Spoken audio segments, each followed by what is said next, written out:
Bismillahirrahmanirrahim. Assalamualaikum warahmatullahi wabarakatuh.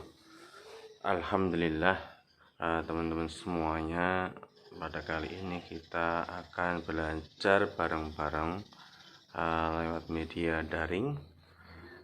Semoga teman-teman sekeluarga kita semuanya selalu dalam keadaan sehat walafiat. Tak lupa juga salawat serta salam marilah kita senantiasa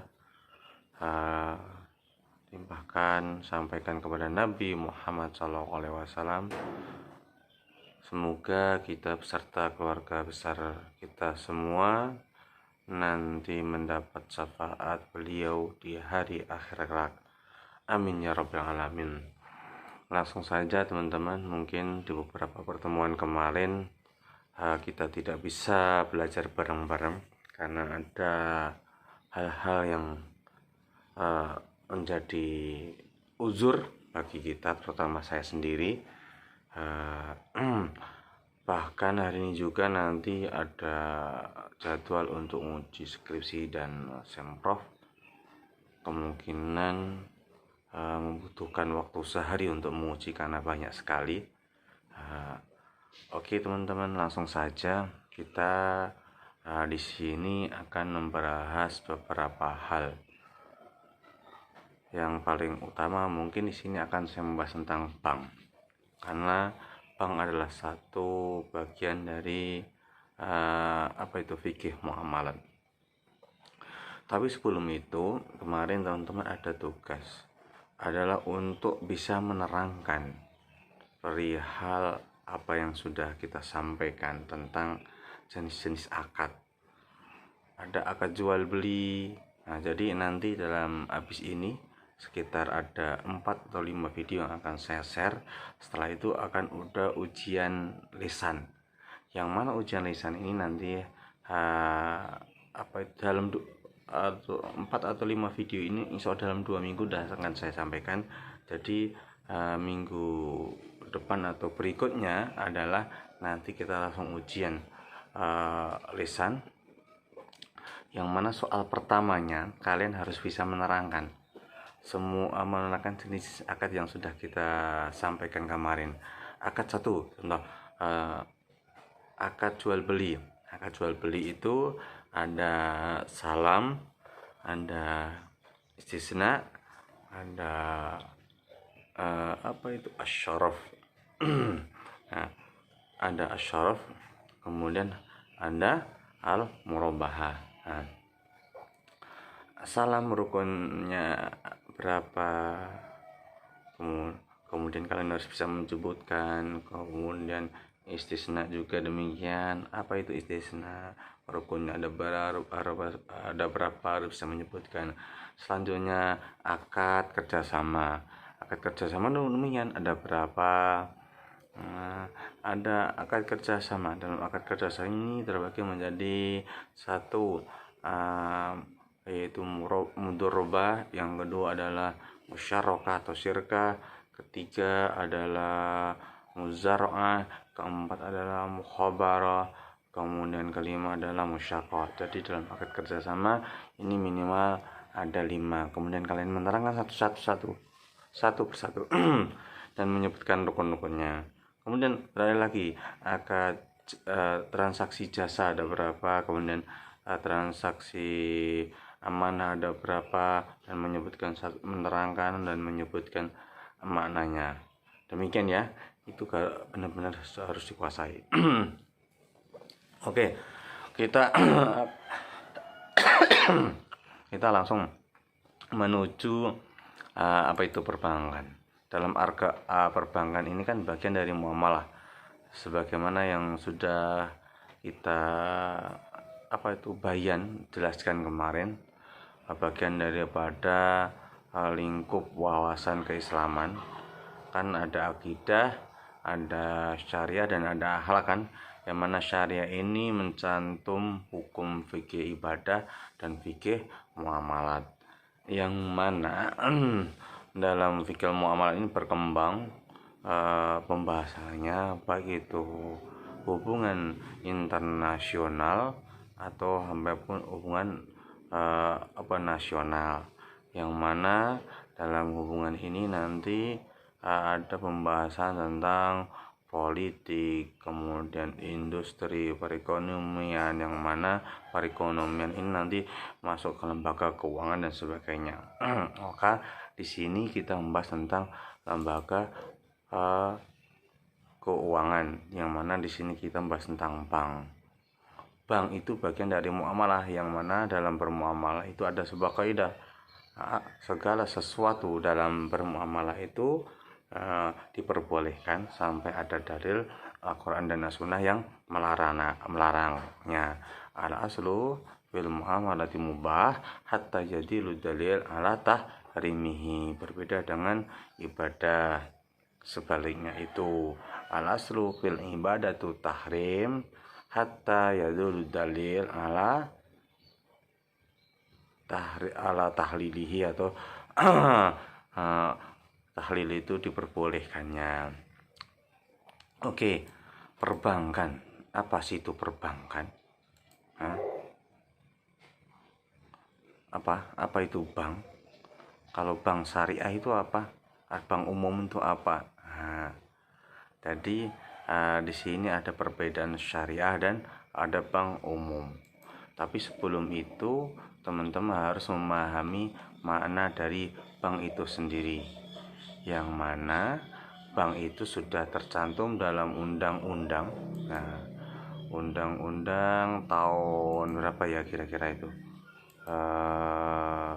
Pengertian bank secara umum itu sudah diatur oleh undang-undang tahun 2008. Nomor urutnya itu nomor 21, yang menyatakan bahwasanya bank adalah lembaga usaha yang bertugas menghimpun dana dari masyarakat, kemudian untuk disimpan dan menyalurkannya kepada masyarakat lagi dalam bentuk kredit atau ataupun dalam bentuk usaha-usaha lainnya.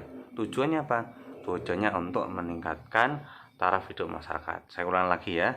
Dalam definisi perbankan dalam undang-undang tahun 2008 nomor 2001, yang mana wawasan atau pengertian dari undang-undang ini adalah bank adalah badan usaha.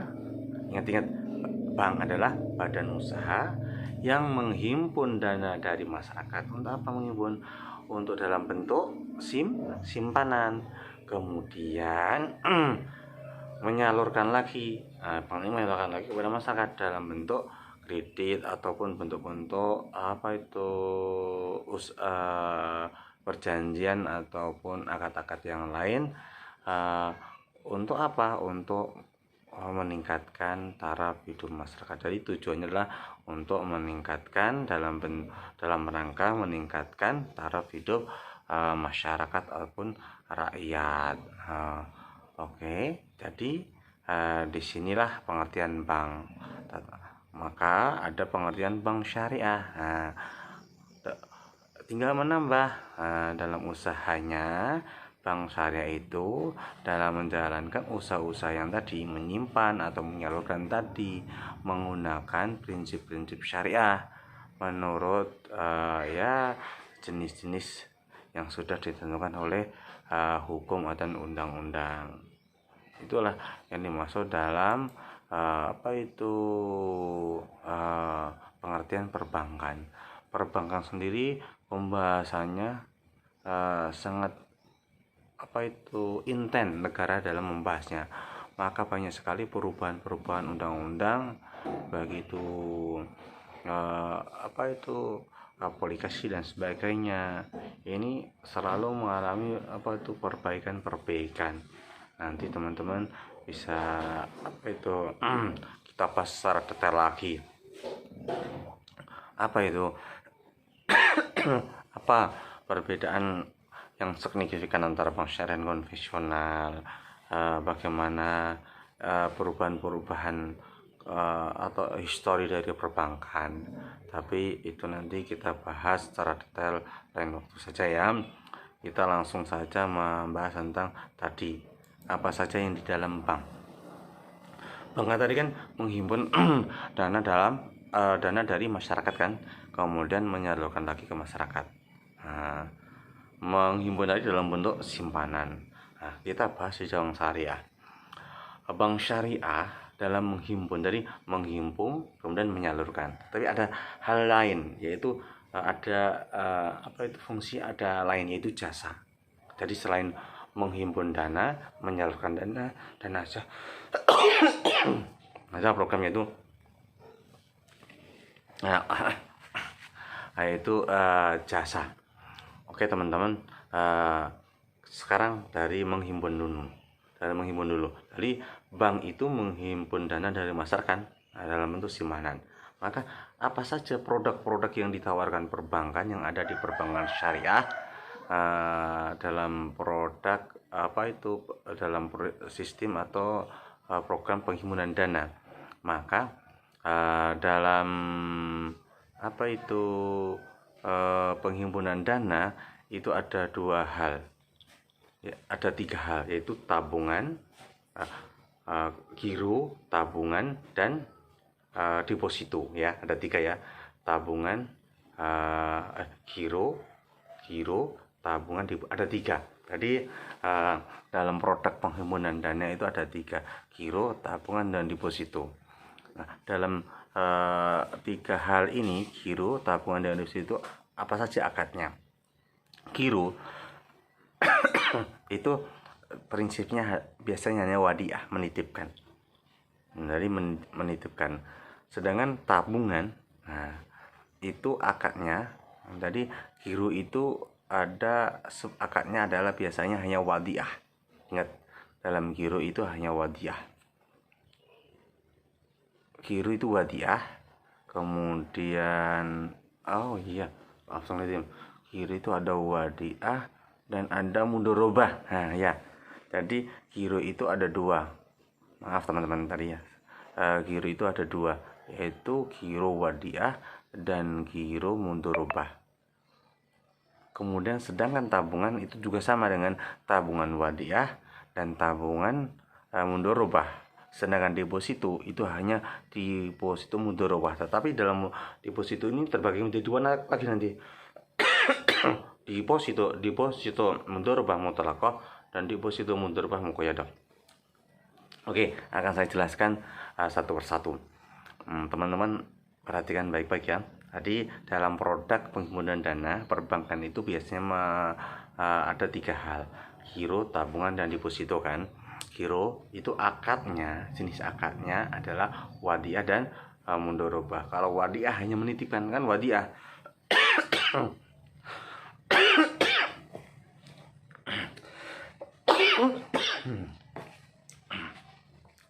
Kalau giro dalam akad tabungannya wadiah ya, bukan tabungan, giro wadiah itu biasanya menitipkan. Dia tidak akan mendapatkan persentasi pembagian karena akadnya hanya menitipkan. Sedangkan kalau giro mudorobah, mudorobah pengertian dalam akad itu kan ada dana, dari dana yang di masyarakat itu kan sebagai masyarakat sebagai sohibul mal yang menabung kan. Jadi kalau giro wadiah tadi, masyarakat atau nasabah sebagai pemilik mal menitipkan ke bank sebagai orang yang dititipi. Udah sebatas itu saja kan. Kemudian apabila yang menitipkan tadi ingin mengambil uangnya, ya bank akan mengasihkan. Jadi sebagai titipan, maka biasanya orang-orang yang punya kartu ATM berbentuk giro itu dalamnya ada uang, tinggal gesek untuk belanja dan sebagainya. Nah, itu seperti etol itu kan termasuk giro itu, termasuk giro ataupun tabungan, bisa disebut giro karena hampir persis nih giro dan tabungan ini. Ada sedikit perbedaan. Kalau tabungan itu biasanya ada pembukuan dan giro itu biasanya juga bisa berbentuk cek, apa, kertas dan sebagainya. Kita mengasih uang apa itu ini kepada orang untuk dicairkan. Itu kalau giro biasanya apa itu bentuk-bentuknya macam-macam. Tetapi tabungan itu hanya sekedar buku tabungan yang mana yang bisa mengambil yang menabung. Nah, berbeda dengan giro. Orang yang yang tidak punya pun bisa diwewenangkan kepada orang lain, beda dengan tabungan. Nah, itu ya. Jadi ada giro wadiah, ada giro mudharabah. Kalau mudharabah itu namanya mudharabah kan satu kerjasama. Mudharabah adalah kerjasama, ya kan?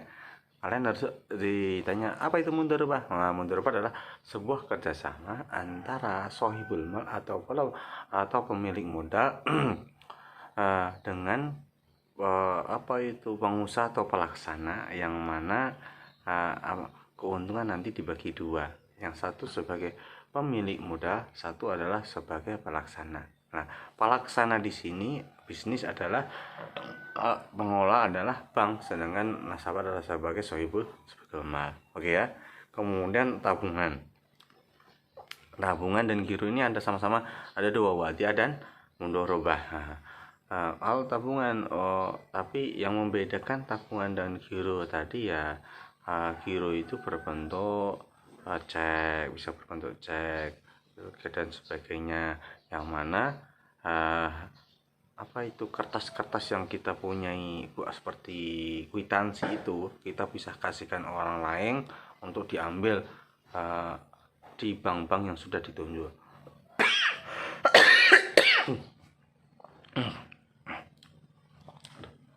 Mana ini minuman? Oke, serak nih. Kalau tabungan itu yang bisa mengambil hanya si nasabah. Tabungan wadiah pun demikian, sama dengan giro. Kemudian tabungan mudharabah sama dengan giro mudharabah, hampir prinsipnya sama. Tapi di sini hanya yang membedakan antara wadiah dan mudharabah, wadiah itu tidak mendapatkan istilahnya bagi hasil, sedangkan mudharabah itu bisanya mendapatkan bagi hasil. Sekarang deposito. Deposito itu macam-macam, ada deposito 2-3 bulan, setengah bulan, karena dalam deposito ini nasabah tidak berhak mengambil uangnya sewaktu-waktu. Ada masa-masa yang sudah dijelaskan, ditentukan.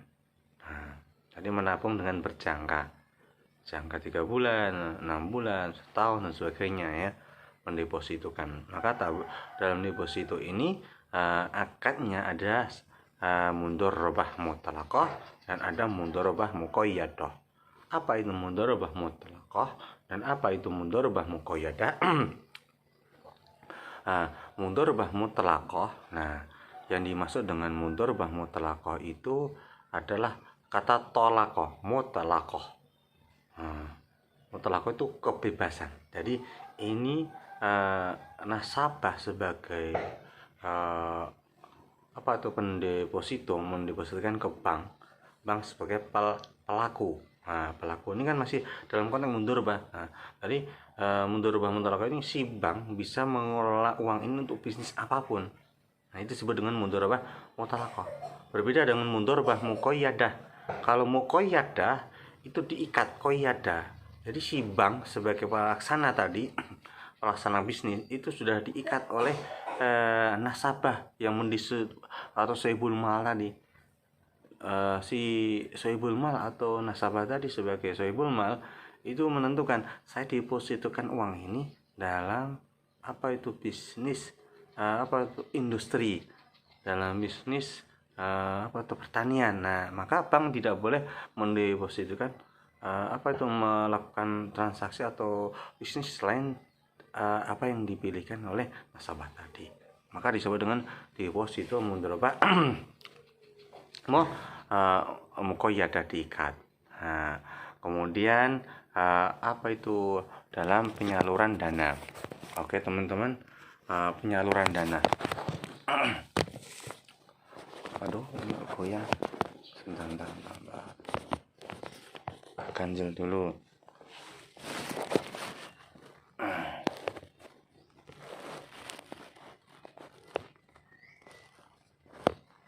Oke.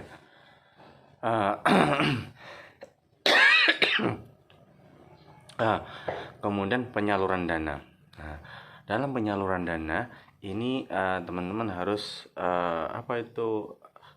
flashback ke akad-akad yang sudah kita kuasai kemarin. Dalam penyaluran dana ini ada prinsip jual beli dan ada prinsip bagi hasil. Nah, kalau yang bagi hasil ya ada kemarin seperti mudoroba, musyarokah dalam kerjasama. Nah, itu semua sifatnya berbagi hasil. Nah, itu biasanya kalau dalam penyaluran dana. Jadi prinsip-prinsipnya akad-akadnya adalah biasanya dalam kerjasama. Berbeda kalau dalam jual beli ya transaksi jual beli, termasuk ada salam istisna, murabahah, ditambah dengan ijaroh. Nah, ijaroh ini bisa masuk ke jual beli. Kenapa? Karena nanti jual beli masuk, makanya ijaroh. Kenapa dikatakan jual beli? Masuk kalau dalam perbankan itu masuk kolom jual beli, yang mana dalam ijaroh itu terbagi menjadi dua, ijaroh muntahabit tamlik dan ijaroh biasa. Yang dimaksud ijaroh muntahabit tamlik itu menyewakan, tapi di akhir nanti si yang menyewa itu tadi memiliki dia. Nah, waktu akhir penyewaan itu menjadi kepemilikan yang menyewa. Karena maka disebut dengan ijaroh sewa menyewa muntahiyah, diakhiri bitamlik dengan kepemilikan. Begitu ya. Kemudian yang terakhir adalah hal-hal yang tadi kan ada penyalur penghimpunan dana, menyalurkan, kemudian jasa. Dalam jasa pun jenis-jenis akadnya sudah kita pelajari. Ada hiwala, ada kafalah, ada sorof, ada rohan, ada wakalah, ada kafalah, ada rohan, ada hiwalah, dan sebagainya. Nah, seperti mentransfer itu masuk apa?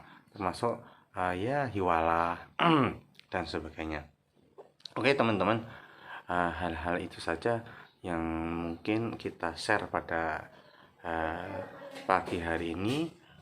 Mohon maaf kalau ada hal-hal yang kurang berkenan. Nanti kita lanjut masalah perbankan lebih dalam lagi di pertemuan yang akan datang. Atlubul afa min kulli khatat walau ladat. Sampai ketemu di pertemuan yang akan datang. Assalamualaikum warahmatullahi wabarakatuh.